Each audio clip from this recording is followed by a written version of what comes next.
Mag-ingat, ang bitag ni Satanas ay naghihintay sa iyo. Sabi ni Satanas, kapag may pera ka, nasa iyo na ang lahat. Dapat kang magsikap upang magpayaman. Ang sabi naman ni Jesus, mag-impok kayo ng kayamanan sa langit, kung saan walang tanga, walang kalawang at walang magnanakaw. Sabi ni Satanas, maikli lang ang buhay. Ang pagkain, pag-inom at paglilibang ang pinakamahalaga.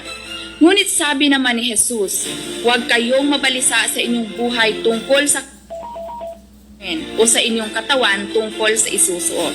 Hindi ba't mas mahalaga ang buhay kaysa pagkain at ang katawan kaysa damit?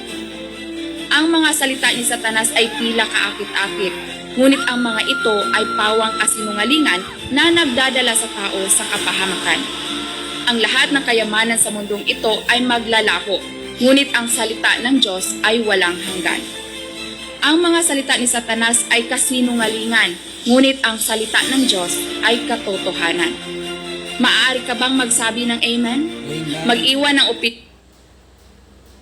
Praise God.